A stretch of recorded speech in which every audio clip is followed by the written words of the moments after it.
such a sacred,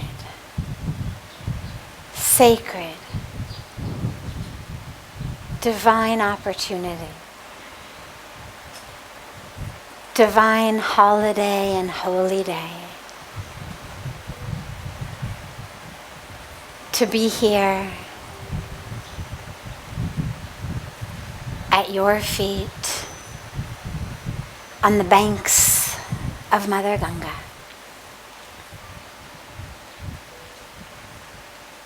Joining with our family all across the world. Ordinarily, we'd have so many of you here with us, either here with us in Rishikesh or here with us in one of the numerous cities all over the world where we've come together for Guru Purnima. But the pandemic, the moment, the situation has created for us an opportunity, a really special opportunity to realize, not just in our brains, not just in our intellect, but really within our hearts and ourselves and our experience, to realize that truth that the saints and the sages and the rishis and the scriptures and the gurus have always told us, which is we are one, we are together.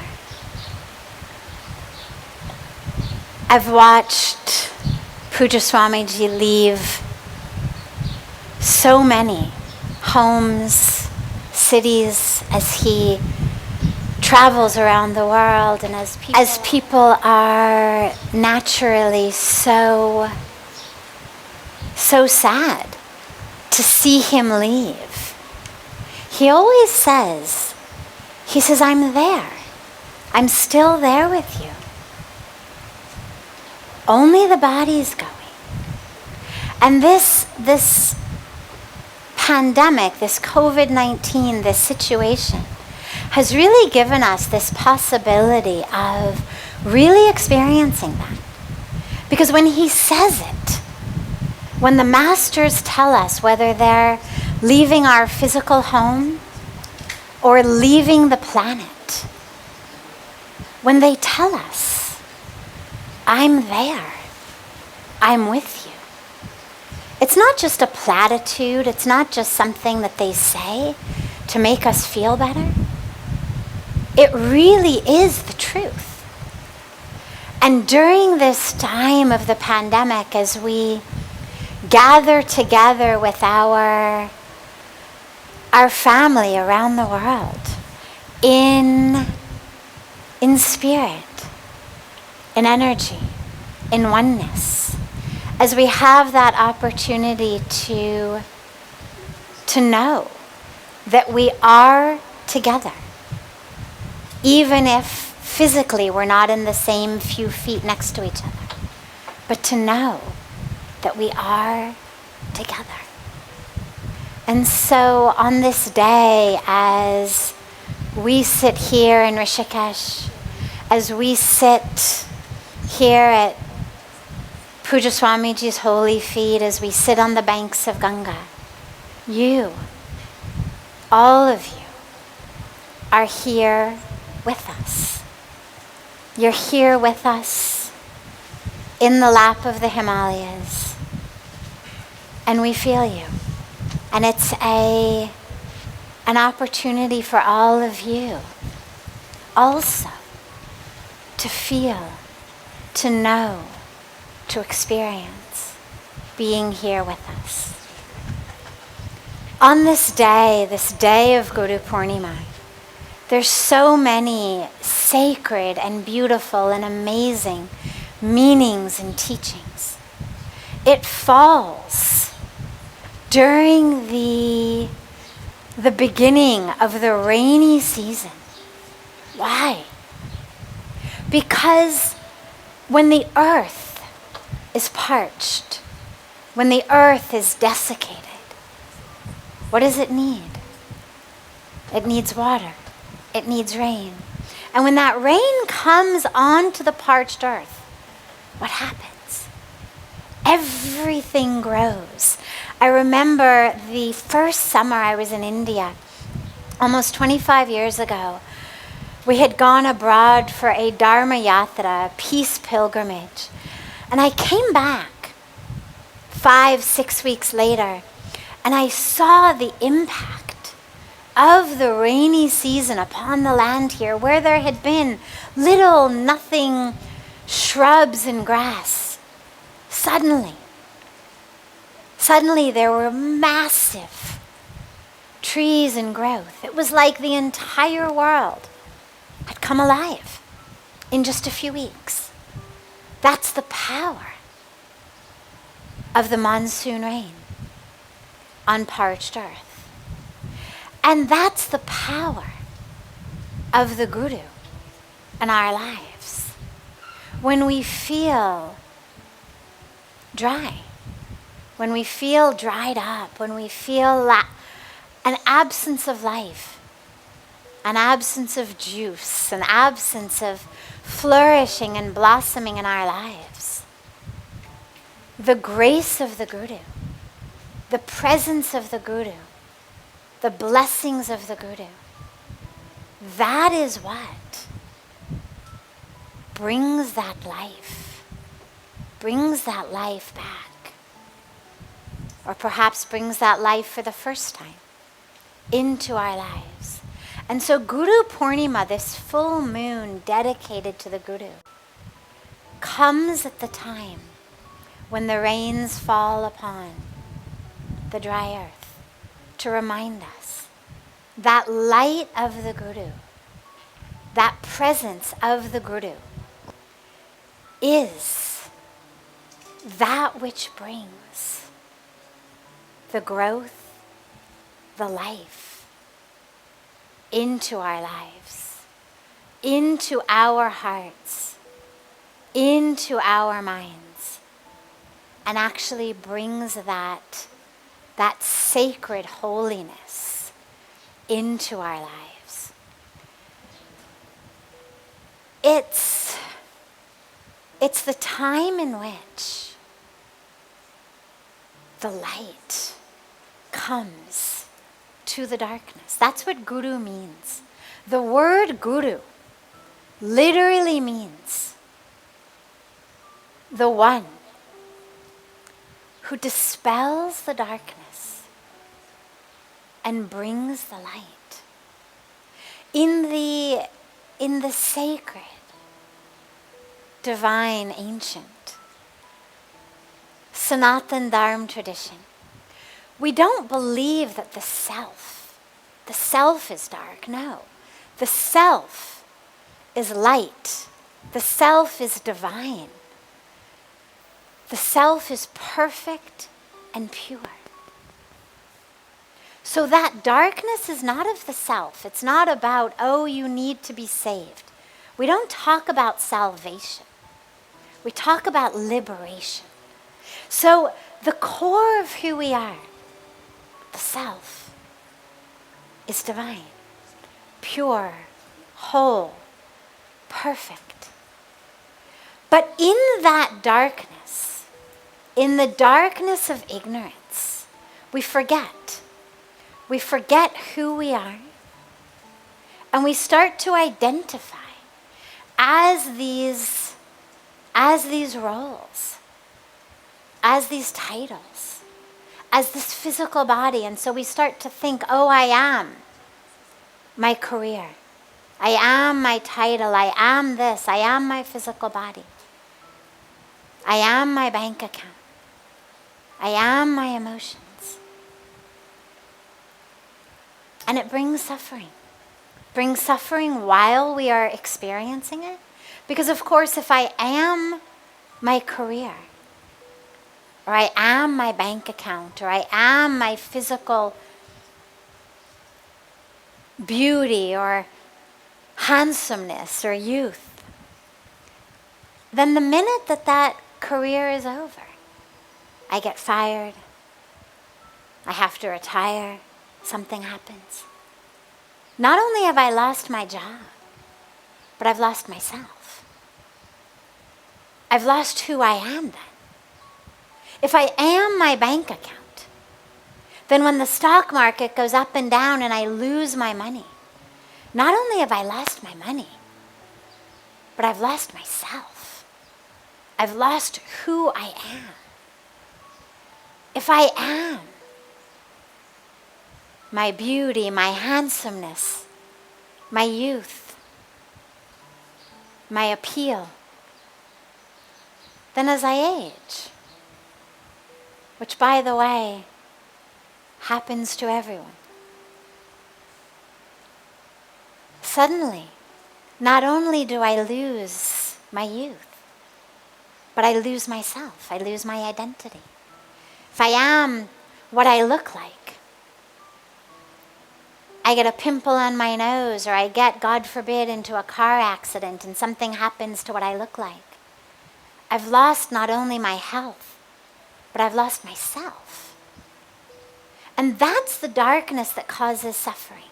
Because when I identify as these external things, then my whole life is spent trying to make sure that my career, that my title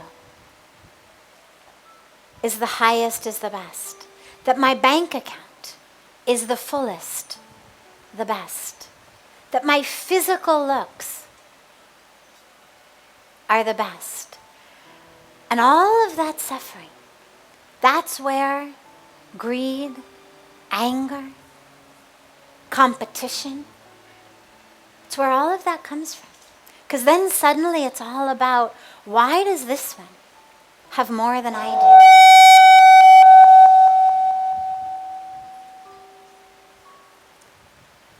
Why does this one have more than I do? Why is this one taking what should be mine? Why is this one getting a nicer office, a promotion, a title, more acclaim, more name, more spotlight? Why is this one have the nice house or the nice car?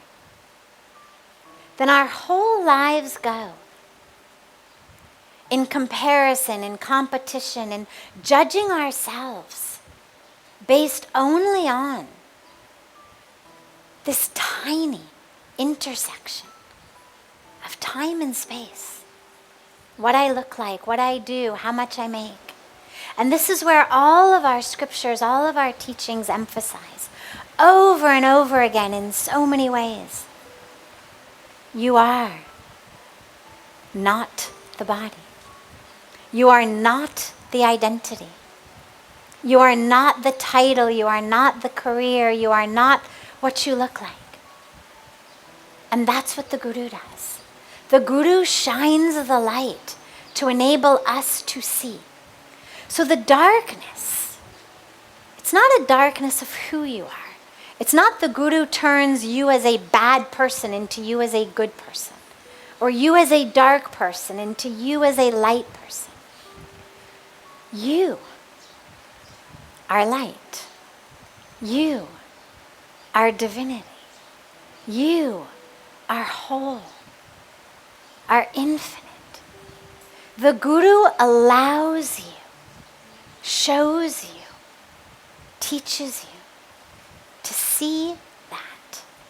That's why the Guru is the one who removes that darkness and brings the light. The Guru is the one who usually metaphorically, sometimes literally, Puja Swamiji speaks of his Guru slapping him once, 21 times in a day. For us, the slaps are metaphoric, not physical.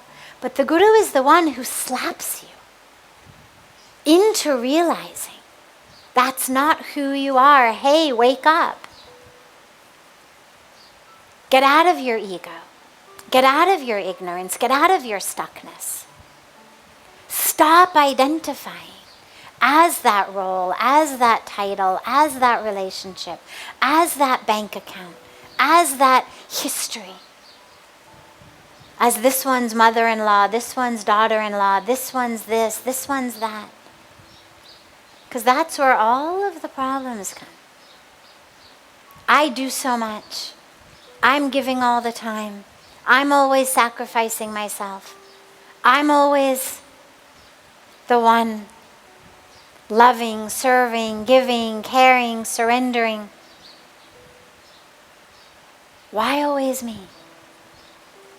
And the Guru is the one who slaps us, metaphorically, into realizing, get out of that, wake up.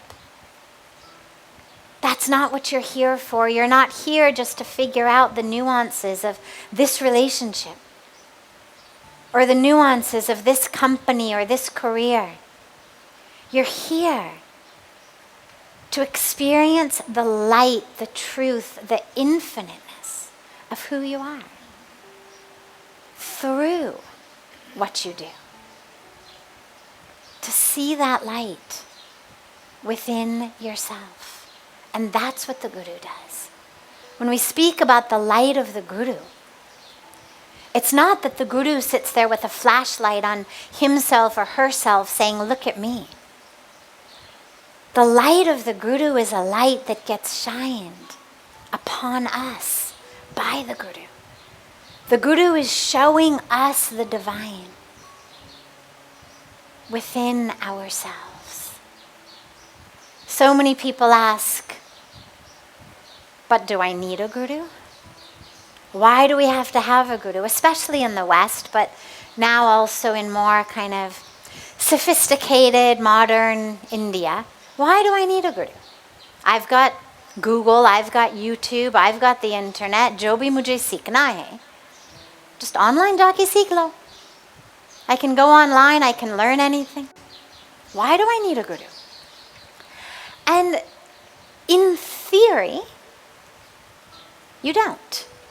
In theory, we do have examples throughout history of mystics who experienced enlightenment simply by a touch of grace. But they are by far the exception rather than the rule. Because for most of us, even though that light is within us, even though that truth is within us, that fullness and wholeness and divinity is within us, our ego is so strong, so loud, so powerful, so present, and so wily that whatever we want, the ego dresses up as that. So if we say, I'm going to listen to that divine voice within, the ego knows how to dress up as the divine voice within. And suddenly, coming as that divine voice within, the ego says, you really should have the corner office. You really should have been the one to get that promotion. This one's trying to steal your spotlight. I emptied the dishwasher last night. Why doesn't she empty it tonight? And then we say, my inner voice told me. And so this is where the Guru is so important, because the Guru is the one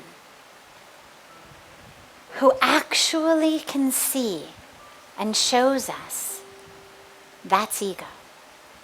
That's darkness. That's ignorance. Yes, I know it's ego wearing the costume of your inner voice. I know it's ego wearing the costume of intellect. But trust me, it's ego. And so we need a Guru as long as we have ego.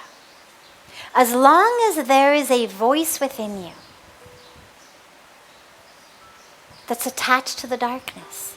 As long as there's an identity within ourselves that is attached on any level to how I want it, when I want it, the way I want it. As long as there's any part of you within that says, I am depressed, I am angry, I am an alcoholic, I am a drug addict, I am a victim of abuse, as long as there is a voice and an identity within that says, I am anything other than pure divine consciousness, love, truth, we need a guru. And by the way, having a guru is a blessing. It's not like, oh, you're failing math, you need a tutor. Having a guru is the greatest blessing. Having a guru is like knowing a shortcut to get through the traffic. It's like I remember when I was a little kid sitting in the car with my grandma, and when we'd be stuck in traffic, she used to say, someday we'll invent a car that can rise above the traffic and in the sky cut across it all. And I remember laughing and saying, oh, Grandma, but the guru is that for the traffic in our lives.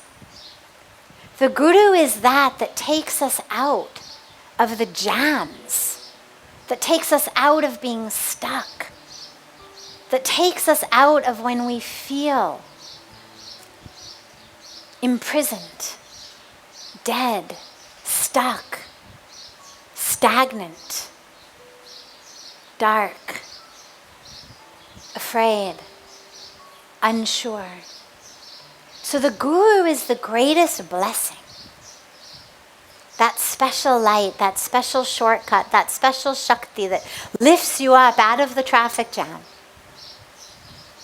and brings you, carries you to that destination. And lastly, there's so much to share, but lastly for now, Guru Purnima falls on the full moon. And I love that because for me the significance of the full moon is so deep. We look up at the moon and we say, oh my God, the moon is so beautiful.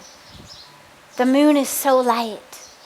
The moon is the one who shows those who are lost in the jungle, shows them home. The moon shows the sailors out on the ocean how to get back to land. The moon, so beautiful, so bright. Yet, the moon actually is just a piece of rock. The moon doesn't generate light. In fact, the moon is a piece of rock very much like the rock of the earth. What makes the moon so special is that the moon, unlike all of the other pieces of rock floating or whizzing in the atmosphere, the moon has figured out how to come into such beautiful alignment between the sun and the earth that the moon, at the time of day when we don't have any light, at the time of day when the sun is on the other side of the earth, when we are shrouded in darkness, the moon is there to reflect the light of the sun onto us and to bring us light in the middle of the darkest of nights. And the moon is never full or half. The shape of the moon never changes.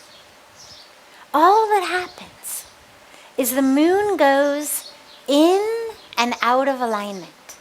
When the moon is in what we call full moon, it's perfect alignment. She's come into perfect alignment. And every bit of the moon, every bit of the surface of the moon is used to reflect the light of the sun. It's what we call a full moon. When we have what we call a new moon, a moonless night, all it means is she's not able in that moment to reflect the light of the sun until she gets back in alignment. And I love the metaphor so deeply because in our lives, we want to be light. We want to feel light, we want to experience light. And a lot of us want to share light with others. We want to bring light to others. And the moon shows us the way. It's not about I have to get this degree or this certificate. I have to become this. It's all about I have to get into alignment between the light of the divine that is always shining,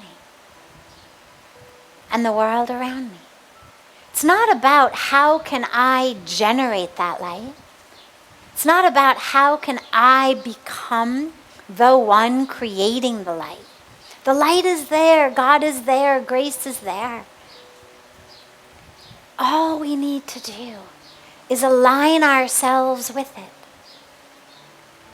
like the full moon, so that every aspect of us, every minute and every moment is used to reflect that light onto the world around us. And the beautiful benefit of that is we become the first recipients. When we align ourselves with the light of the divine, with the light of the Guru, we become filled with that light. That light transforms us within us. So where the moon reflects the light only from the surface, we actually feel, become, and reflect the light from deep within ourselves, not just on the surface. And so in your life, if you feel like you're in a dark phase, in a lightless phase, ask yourself, not what degree or title or certificate do I need to get in order to become the light, but where have I gone out of alignment? And how can I get back in alignment? How can I connect myself to that light of grace that fills me, touches me, and then enables me to become that full moon from the inside out for the world, but the full moon that is full every day, not just once a month.